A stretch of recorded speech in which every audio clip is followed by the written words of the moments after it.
Mucho mujer. Ang sabi ni Chama, marami daw asawa si Dio Gracia. Yung talagang yung tatay nila Sophie, nila Sandra, nila Herly yan. So ayan po mga amigo, antayin po natin si Tia Cesa at ipapakita raw niya ang tatay ni Sophie sa atin. Ayan po mga kababayan, ito na po ang natapos kaninang umaga na dito sa tindahan ni Tia Cesa. Tingnan nyo po, di ba malinis na agad? Malinis silang maggawa eh. Ang ewan ko kung sino naglagay ng mga ano na to. Sabi ko lang kay Chama, maganda malagyan na ito ng ano, ng mga piedra o mga lupa. Buenas tardes Malta. Hola, buenas tardes. Malta, ininom ni Chama. ¿Qué tal? Bien. Bien, cansada? Mucho. Pagod na pagod si Tia Cesa ngayong araw. Dami niyang ginawa. So, kaninang umaga po, galing ako dito. Tapos, ayan, ginawa itong, ito. Tapos, ayan, ngayon, ito po yung natapos. At bukas daw, ang gagawin ay itong taas. Mañana ito arriba, no? Puputulin daw ito. Tapos, lalagyan ng mga kahoy din. So, malapit na pong makita yung tindahan ni Tia Cesa. Mahaba eh. Oh, mahaba siya. So hindi ko alam kung kasi kusina ito eh.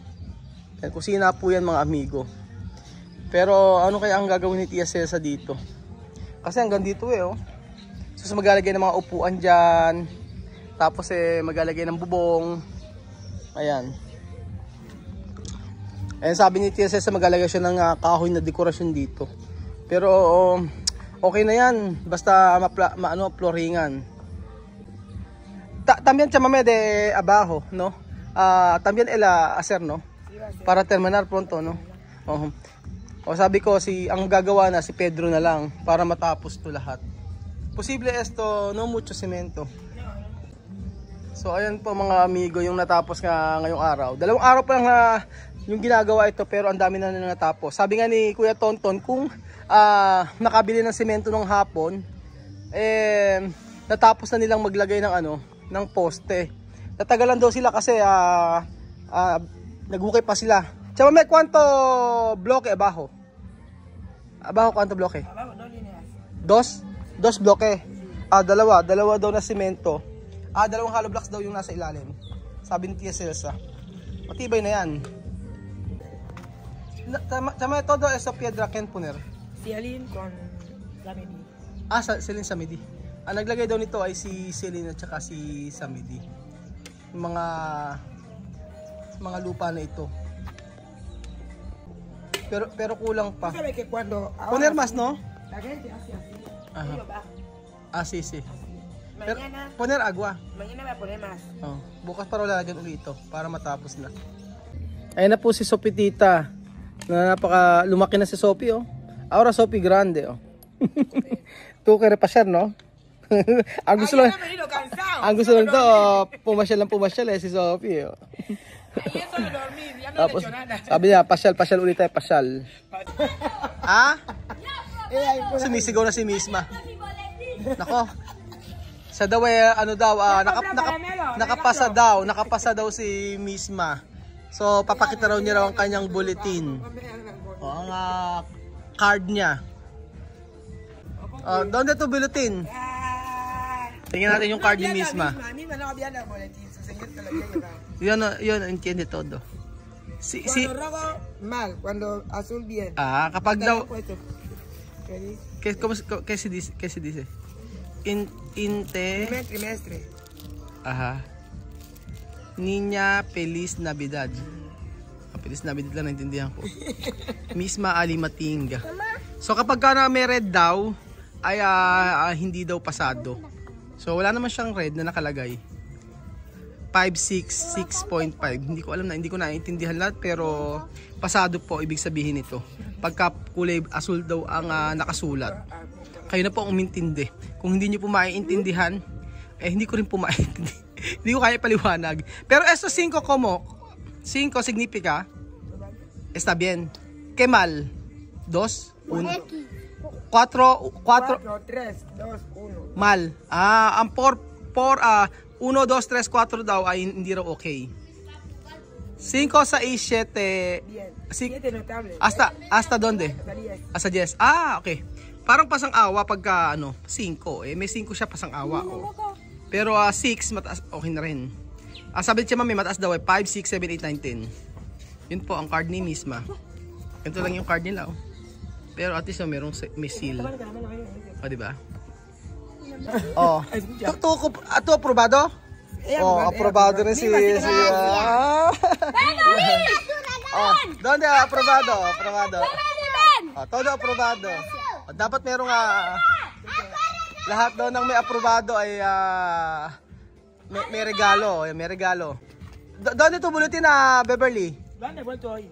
De volver a clase. Volver. ¿Pero aprobado? ¿Beverly aprobado? No, ella quedó con un libro. Gracias. ¡Alima! Si Alima natutulog daw po mga amigo. So ayan po, nakakatuwa naman at nakapasa sila sa kanilang school. Mataas ang kanilang grades. Si Sophie mas matalino. Si Sophie ang mas matalino po sa kanila magkakapatid. Alam niyo po si Sophie, matalino 'yan. Kagaya po kanina pagdating ko, nang nandito ako, sabi niya gusto talaga niya matutong mag-Tagalog. Sabi ni Sophie, Kuya Raul, ano ba yung padre sa salita nyo? Sabi niya. Sabi ko tatay. Tapos sabi gano'n ni Sophie, ano naman yung madre? Sabi ko nanay, sabi ko gano'n sa kanya. Tapos sabi niya, Kuya Raul, tawagin kita ngayon tatay. Sabi niya gano'n, Tatay Raul, sabi niya gano'n sa akin. Tapos sabi gano'n ni Sophie, tawagin kita tatay kasi tatay ko isang beses ko lang naman nakita Sabi niya gano'n. Sabi ko, saan mo nakita? Sabi niya gano'n. Sa bahay nila, sabi niya. Bakit ako pumunta ka ron? Tapos sabi gano'n ni Sophie, pumunta ako kasama si Sandra. Mame, Sophie, Vera, Dio Gracia, porque Sandra mandara ahí. Tama nga si Sophie. Sabi nga nakita nga raw niya na isang beses yung kanyang tatay, isang dinala ni Sandra. So tama nga si Sophie. Pero kaya dicho Dio Gracia cuando Sophie Ver. Sí, Sandra le llevó cuando ella ya andaba, ya era grande. Sí, ¿qué ha dicho? Sandra le llevó para ir a ver su abuela, después le llevó a su abuela. ¿Le ha visto? Pero a su papá, ¿qué ha dicho? Ella miraba, ella lloraba, no conocía a Sofía. Ella no conocía a Sofía, ¿no? Pero cuando yo parí, yo nací Sofía aquí. Él y yo ya estaba mucho tiempo. Dio Gracia no sabi Sophie? No sabi Sophie. So sabi nga ni Tia Cesa, hindi pala kilala ni Dio Gracia si Sophie. Kaya nung nagpunta daw si Sandra doon, ipinakilala si Sophie sa kanyang tatay na si Dio Gracia. Kaya ang sabi ni Tia Celsa ay walang kaalam-alam daw si Dio Gracia na anak niya yon, walang kaalam-alam na anak niya si Sophie. Chame, ¿qué Dio Gracia ha dicho cuando Sophie ha visto?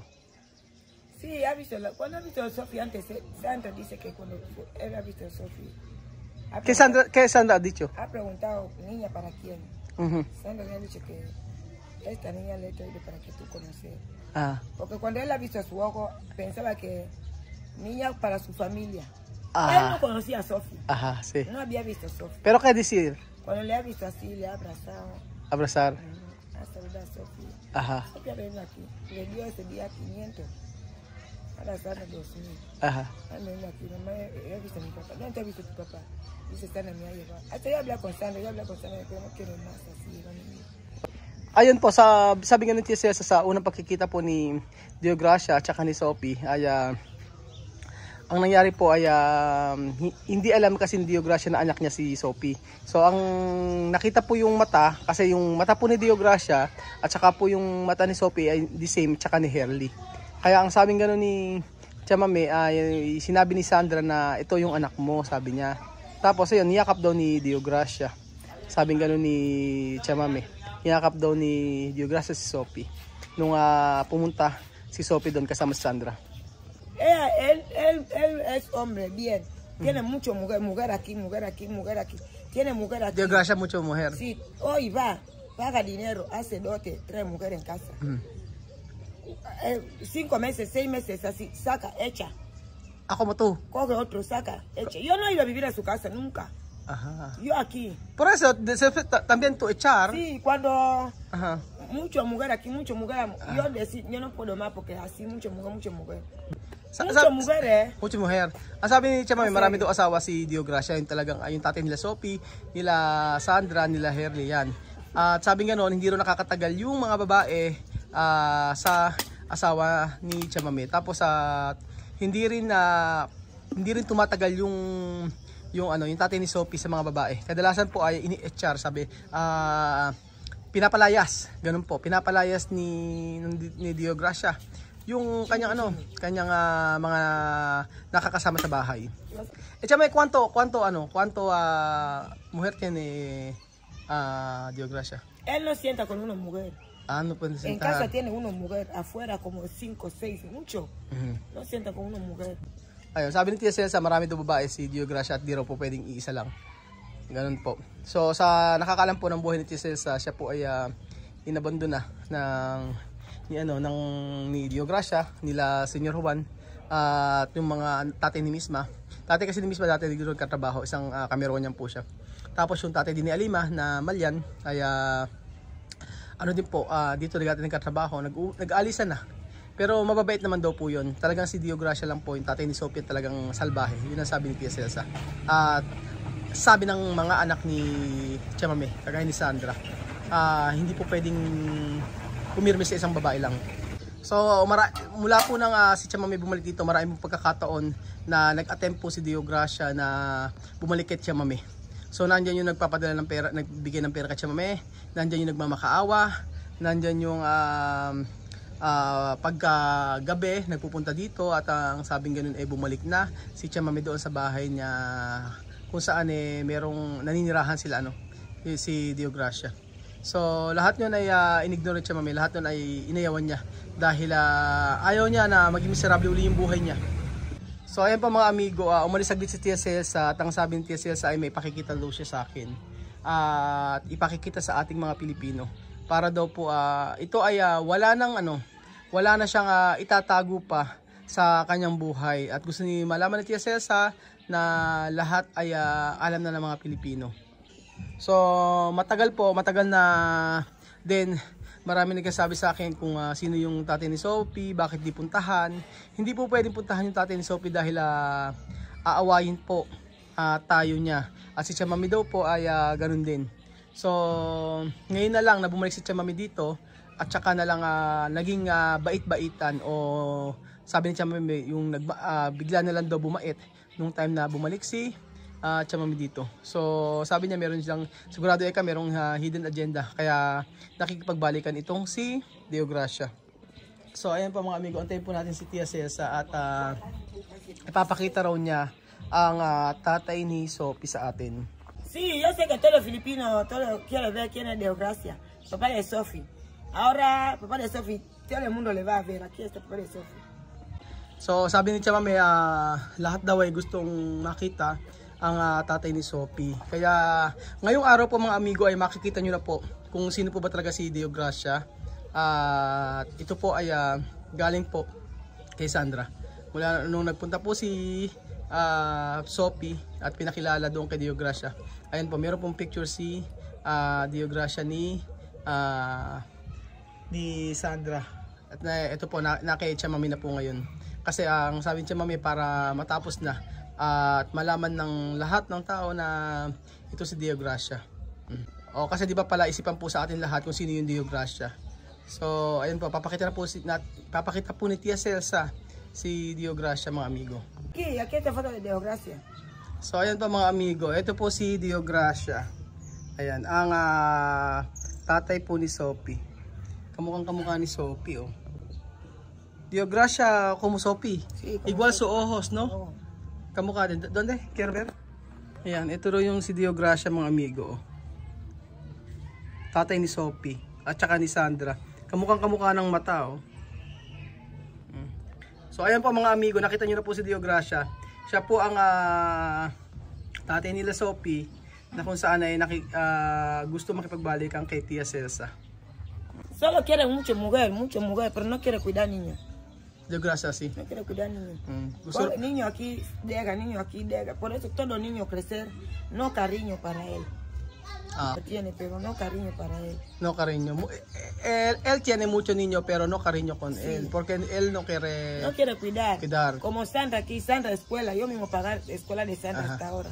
Aha. Alian, yo mismo. Aha. Mira Sophie ahora escuela no pagar. Aha. No, So ayun pa mga amigo, sabi ni Tia Cesa ay gusto ni Dio Gracia ng gusto niya ni Dio Gracia ng asawa, babae, pero ayaw niya na mag-alaga ng mga bata. Ayaw niya i-care o ala siyang pagmamahal sa mga bata. So sabi ni Tia Cesa, pati sa pag-aaral ay ni minsan ay hindi tinulungan ni Dio Gracia yung kanyang mga anak. So ayun po mga amigo, dito po nagtatapos ang ating video. Maraming salamat po sa panonood ng video na to. At ayun po, nakita na po natin si Dio Gracia. At ngayon ko lang din po nakita ng malapitan si Dio Gracia. Kasi nung time na nakita ko siya ay medyo malayo at saka nakasombrero. So ayun po mga amigo. Pero Dio Gracia, ¿cuántos años po? 50,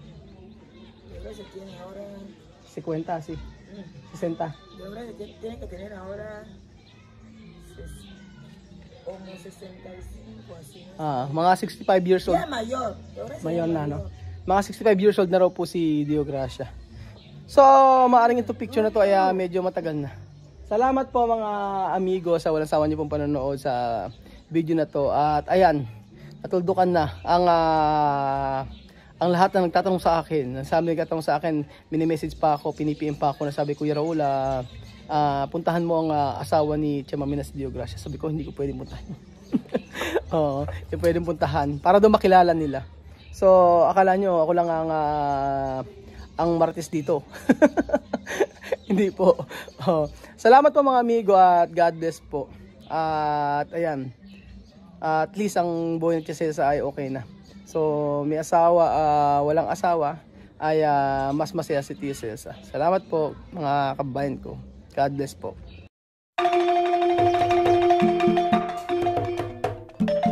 Na-appreciate ko yung paano sila nagdadasal.